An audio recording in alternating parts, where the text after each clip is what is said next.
नमस्कार, penalty corner में आपका स्वागत है। मंत्रियों के विभागों का वितरण नहीं हुआ है। प्रतीक्षा में सभी मंत्री।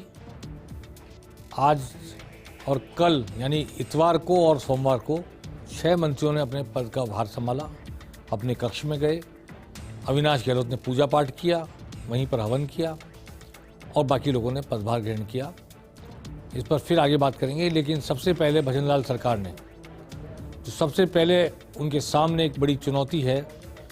पूरे देश के सभी राज्यों के पुलिस के डीजीपी की कॉन्फ्रेंस 5 से 7 जनवरी को जयपुर में होने वाली है। इसमें प्रधानमंत्री नरेंद्र मोदी भी आएंगे, संबोधित करेंगे और गृह मंत्री अमित शाह और एनएसए राष्ट्रीय सुरक्षा सलाहकार अजीत डोभाल। आतंकवाद पर बात होगी, अशांत क्षेत्रों पर बात होगी, नक्सलवाद पर बात होगी, देश में अपराधों की स्थिति पर बात होगी, महिलाओं के साथ होने वाले अपराधों को लेकर बात होगी। एक दिशा निर्देश दिया जाएगा देश में किस तरह अपराधों से निपटने का काम हो, और जो मॉडल यूपी ने दिया है उस पर भी चर्चा होगी। एनकाउंटर मॉडल मैं समझता हूँ उस पर भी बात होगी। मुख्यमंत्री भजनलाल शर्मा ने आज उच्च अधिकारियों की बैठक ली और बैठक में पूरी तैयारियों का जायजा लिया गया। कैसे एयरपोर्ट से विधायक निवास नए बने हुए, वहाँ पर ठहरेंगे डीजीपी, प्राइम मिनिस्टर कहाँ ठहरेंगे, सीएम और जो बाकी होम मिनिस्टर कहाँ ठहरेंगे, जहाँ कॉन्फ्रेंस होगी झालाना में वहाँ पर किस तरह का प्रबंध होगा, और आए अतिथियों के सैर सपाटे पर्यटन की भी व्यवस्था होगी। उस सब पर भी आज मुख्यमंत्री ने चर्चा की। इस चर्चा पर उन्होंने आज कला संस्कृति के संबंध में होर्डिंग लगाने के निर्देश दिए। आगंतुकों के लिए ये सम्मेलन एक यादगार बने, राजस्थान की संस्कृति की छाप लेकर जाएं वो अपने मन में, और राजस्थान की मेहमाननवाजी जिसके लिए प्रसिद्ध पधारो हमारे देश, तो उसकी भी छाप उनके मन में रहे कि किस तरह राजस्थान ने उनका वेलकम किया, किस तरह कॉन्फ्रेंस के दौरान उनका खान पान, उनके सैर सपाटा और कॉन्फ्रेंस के दौरान एकाग्रता के साथ चिंतन, चर्चा, मंथन, इस सब की जो भी रूपरेखा बनी है उसका मुख्यमंत्री भजनलाल शर्मा ने आज एक बार बातचीत के जरिए आकलन किया, निरीक्षण किया, जानकारी हासिल की। भजनलाल शर्मा ने दूसरा आज काम ये किया मुख्यमंत्री ने कि एसीएस शुभ्रा सिंह को फ़ोन किया और बढ़ते हुए अपराधों पर किस तरह रोकथाम लगाई जाए, खास तौर पर नशे के व्यापार को बढ़ने से कैसे रोका जाए, और इन निर्देश दिए कि जो नशीली और गैर कानूनी दवाएं जो नहीं दी जा सकती दवाओं मेडिकल स्टोर पर और दूसरी दुकानों पर, उनके बेचने पर कड़ाई से पेश आया जाए, रोका जाए, कानूनी कार्रवाई की जाए कड़ी से कड़ी, ताकि नौजवान पीढ़ी बर्बाद होने से बचे। इस पर ध्यान दिया मुख्यमंत्री भजनलाल शर्मा ने। उन्होंने कहा एक्शन लीजिए। नशे से जुड़ा एक बड़ा फीडबैक उनके पास था, उसके आधार पर उन्होंने आज निर्देश दिए हैं कि जो नशीली दवाइयों के नाम पर बिक रही हैं और जिनका नशा के लिए उपयोग करती है नौजवान पीढ़ी, उन दवाइयों के बेचने पर पाबंदी लगाई जाए, पाबंदी को प्रभावी तरीके से कारगर किया जाए, लागू किया जाए। दूसरा बड़ा एक्शन उनका ये। तीसरी बात, आज जवाहर सिंह बेडम मिले मंत्री भजनलाल शर्मा से, नगर से जीत कर आए हैं भरतपुर के इलाके से। उन्होंने मांग की कि मेवात का नाम मेवात नहीं रखा जाए, मेवात का नाम ब्रजभूमि कर दिया जाए, क्योंकि सब जानते हैं कि भरतपुर से मथुरा तक ये ब्रजभूमि है और 24 कोस की परंपरा की वहाँ पर परिक्रमा भी होती है, और तमाम बातें, कृष्ण की लीला, कृष्ण का विचरण करना, इन सब का जानकारी दी। उन्होंने कहा कि हिंदू नहीं मुसलमान भी मानते हैं कि ब्रजभूमि है, और गुर्जर आरक्षण आंदोलन के दौरान भी इस बात का जिक्र किया गया था। तो अब मेवात को ब्रजभूमि के नाम से जाना जाए, ये बताया उन्होंने, और कहा कि मुख्यमंत्री भजनलाल शर्मा मेरे राजनीतिक गुरु रहे हैं। जवाहर सिंह बेडम ने कहा इस बात को लगभग मान लिया गया है, और अब मेवात को किस रूप में ब्रजभूमि के रूप में रेखांकित किया जाएगा, चिन्हित किया जाएगा, उसका नामांकन होगा, ये देखने वाली बात होगी। मुख्यमंत्री ने इस बात को स्वीकार कर लिया है कि ये कृष्ण की भूमि का हिस्सा है और इसलिए इससे ब्रजभूमि यानी मेवात को अब जिसे मेवात कहते हैं, मेवात इलाका, चाहे वहाँ पर मेव बहुत हों उसके बावजूद इलाका कृष्ण का है, ब्रजभूमि इसे कहा जाएगा।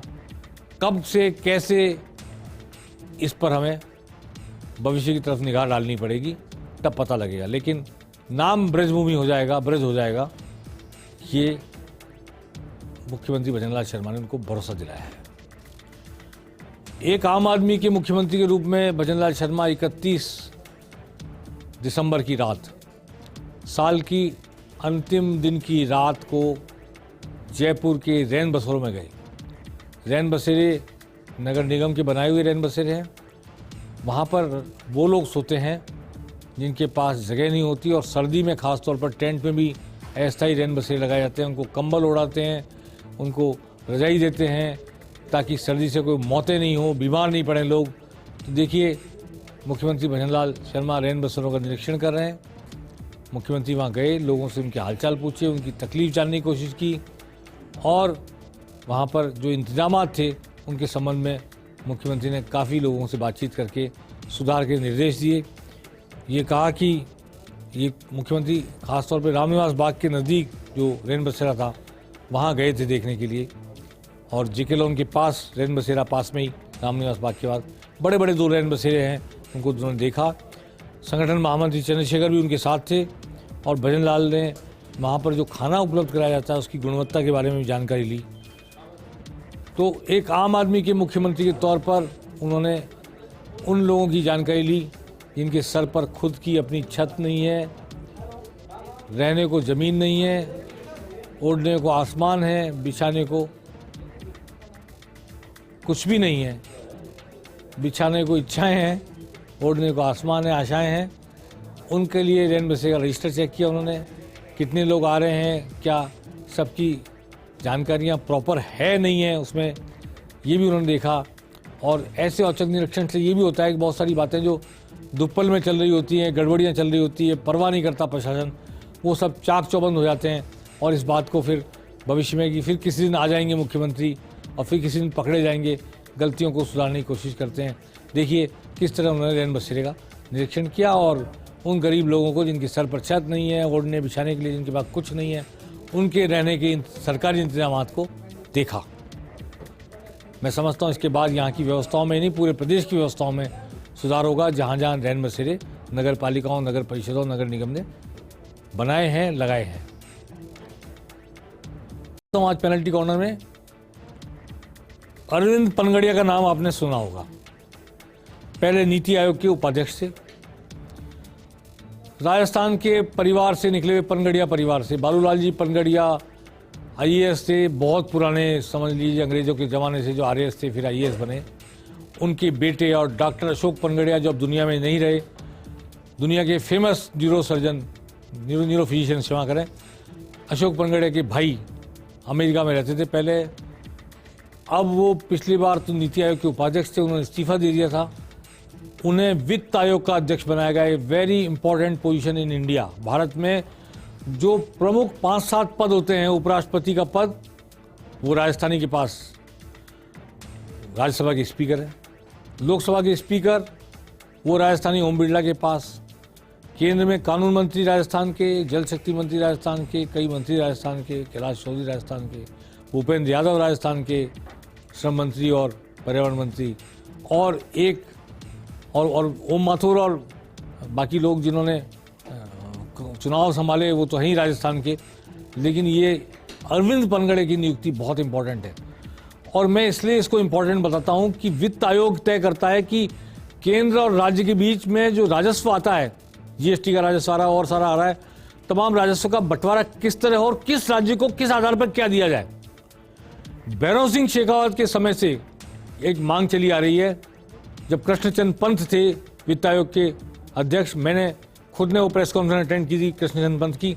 भैरव सिंह ने सवाल पूछवाया था हमारे माध्यम से कि जैसे पर्वतीय क्षेत्रों को विशेष राज्य का दर्जा दिया गया है, ऐसे राजस्थान का विशाल रेगिस्तान है, पानी कितने कितने किलोमीटर जाकर लाना पड़ता है, बिजली कितने किलोमीटर खंभे लगाने के बाद जाती है, राजस्थान को भी विशेष राज्य का दर्जा दिया जाए। भैरव सिंह शेखावत के ज़माने से ये मांग है और हमारी मांग कभी मानी नहीं गई है। अरविंद पनगड़िया की नियुक्ति के बाद हम उम्मीद कर सकते हैं कि जो पर्वतीय क्षेत्रों के साथ विशेष राज्य का सलूक है, पैसा देने में, केंद्र का संसाधन उपलब्ध कराने में, केंद्रीय योजनाओं में का प्रश्रय देने में, आज वैसा सलूक राजस्थान के साथ, राजस्थान का एक आदमी आकर बैठ गया तो समझ सकेगा कि कैसे रेगिस्तान राजस्थान का इतना बड़ा फैला हुआ, वो इसके लिए पात्रता बनाता है एक विशेष राज्य का दर्जा दिए जाने की। और वो अगर हमें मिल गया तो आप समझिए कि राजस्थान का बहुत ज़बरदस्त फ़ायदा हो सकता है। तो वित्त आयोग का अध्यक्ष बनना एक चुनाव आयोग के अध्यक्ष बनने जैसा बड़ा एक अचीवमेंट मानता हूं मैं इसको, और राजस्थान के another feather in the hat इसको कह सकते हैं हम। ये आज एक बड़ी खबर आई है। आज कई मंत्रियों ने अपने पदभार ग्रहण किए। 2 मंत्रियों ने रविवार को पदभार ग्रहण कर लिए थे। आज 4 मंत्रियों ने और पदभार ग्रहण किए, एक ने शनिवार को कर लिया था। कुल 7 मंत्री अब तक पदभार ग्रहण कर चुके हैं, और जो डिप्टी सीएम थे 2 और एक सीएम, वो तो पहले पदभार ग्रहण कर ही चुके हैं। ये देखिए, राज्यवर्धन सिंह राठौड़, इन्होंने बाकायदा मंत्रोच्चार के बीच पदभार ग्रहण किया। और ये आप देख रहे हैं अविनाश गहलोत हैं। अविनाश गहलोत ने बाकायदा अपने कक्ष में हवन कराया, पूजन किया, और बाकायदा विधि विधान के साथ, बड़ा लंबा विधि विधान चला, लेकिन विधि विधान के साथ मंत्रोच्चार के बीच इन्होंने पदभार ग्रहण किया। सारी सनातन प्रक्रिया को इन्होंने अपनाया। जोगाराम पटेल ने आज पदभार ग्रहण किया, ओटाराम दिवासी ने आज पदभार ग्रहण किया, और इस तरह 4 मंत्रियों ने आज किया, 2 ने कल किया था, सुरेश रावत और एक और मंत्री थे, और खींवसर गजेंद्र सिंह खींवसर ने शनिवार को पदभार ग्रहण कर लिया था। तो इस तरह 7 मंत्री, जो 22 नए मंत्री बने उनमें 7 मंत्रियों ने पदभार ग्रहण कर लिया है। 15 मंत्री अभी भी पदभार ग्रहण करना बाकी है। वो इंतजार कर रहे हैं शायद कि उनको मिल जाए पोर्टफोलियो, तभी वो जाएं और वो जाकर अपने पद को अपने कक्ष में जाकर ग्रहण करें। कुछ संडे को अपने इलाके में चले गए थे, आज आए नहीं, क्योंकि हैप्पी न्यू ईयर हो रहा था सब जगह उनकी कॉन्स्टिट्यूंसी में, तो जगह जगह सम्मान समारोह भी हो रहे होंगे और नया साल मुबारक भी कर रहे होंगे। तो वो अधिकांश मंत्री कल आएंगे जयपुर। लगता है कि कल शेष मंत्री पदभार ग्रहण कर लेंगे। और आज किरोड़लाल मीणा कैबिनेट मंत्री जो हैं, बड़े सीनियर लीडर, उन्होंने मुख्यमंत्री से भेंट की, भजनलाल शर्मा से। उन्होंने आरएस की तिथि आगे बढ़ाए जाने की मांग की किरोड़लाल मीणा ने, और उन्होंने कहा कि ये हम जो है युवाओं को 3 महीने के तैयारी का समय दे रहे हैं, ये कम है, पूरा तैयारी का समय हमको देना है युवाओं को। और इसके लिए, और ईआरसीपी के मुद्दे पर भी उन्होंने आज चर्चा की। आज पदभार ग्रहण के समय राज्यवर्धन सिंह राठौड़ ने मीडिया से बातचीत की। वो राष्ट्रीय प्रवक्ता भी हैं भारतीय जनता पार्टी में, केंद्र के वो सूचना प्रधानमंत्री रह चुके हैं। तो आइए सुनते हैं क्या कहा राज्यवर्धन सिंह राठौड़ ने।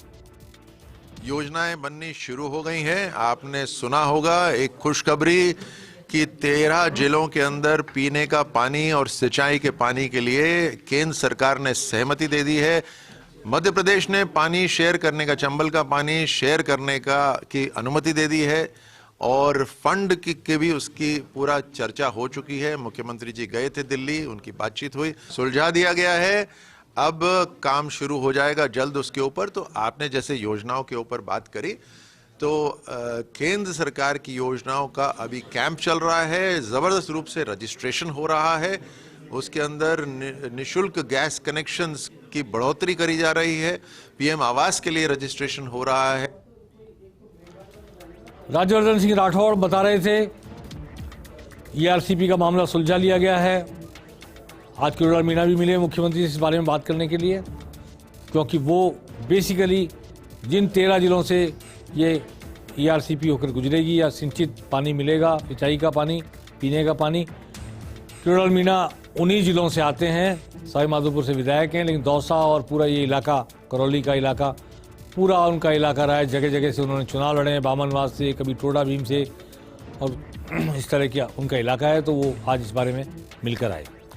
अब मैं कहना ये चाहता हूँ कि बहुत सारे लोग पूरे राजस्थान में चर्चा कर रहे हैं कि अनुभवी लोगों को नहीं दिया गया स्थान, इसको नहीं दिया, उसको नहीं दिया, और नए नए लोग आ गए और ये सब कैबिनेट मंत्री बन गए। अविनाश गहलोत कैबिनेट मंत्री, जोगाराम पटेल कैबिनेट मंत्री, जोगाराम पटेल हाई कोर्ट में वकील हैं, शायद लॉ मिनिस्टर बने, और ये सारे कुमावत और ये सब जो नए नए आए हैं चेहरे, जवाहर सिंह बेडम, पहली बार के चेहरे। तो मैं एक बात आज ये जाते जाते अपने दर्शकों को कहना चाहता हूँ, माँ के पेट से कोई भी कुछ सीख कर नहीं आता है।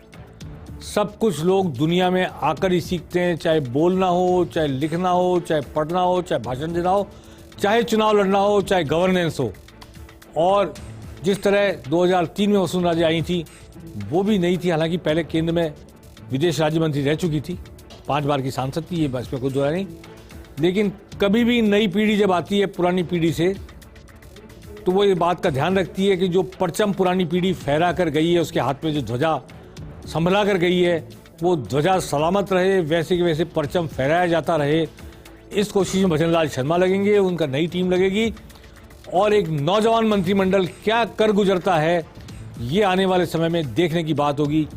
हमें इस बात पे नहीं जाना चाहिए कि अनुभवी चेहरों को ज़्यादा स्थान नहीं मिला है। हमें इस बात पर जाना चाहिए कि नौजवान मंत्रिमंडल नई आशा के साथ, नई उमंग के साथ, नए उत्साह के साथ, नए जोश के साथ और नए दृष्टिकोण के साथ, नए विजन के साथ, और जो व्हाट्सअप जनरेशन आ गई है, यूट्यूब फेसबुक की जनरेशन आ गई है, सोशल मीडिया की जनरेशन आ गई है, इसके साथ कॉप अप करते हुए, इसके साथ सामंजस्य बैठाते हुए नौजवान पीढ़ी जो देश का भविष्य है, जो प्रदेश का भविष्य है, उनकी आशाओं को, उनकी आकांक्षाओं को, उनके सपनों को पूरा करने की कितनी कोशिश कर सकते हैं, यही उनके लिए कसौटी होगी सफलता की भी।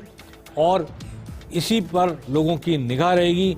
लोकसभा चुनाव सामने है, आने वाले महीने 2 महीने में क्या कर दिखाता है भजनलाल सरकार का ये रूप, ये नया नवेला रूप, ये नौजवान रूप, इस पर हम सबकी निगाह रहेगी और हम इसका आकलन भी करेंगे, विश्लेषण भी करेंगे, समीक्षा भी करेंगे समय समय पर, और इन्हें मार्गदर्शन भी देने की कोशिश करेंगे, जनता की आवाज़ भी इन तक पहुंचाने की कोशिश करेंगे। पेनल्टी कॉर्नर में आज बस इतना ही। नमस्कार।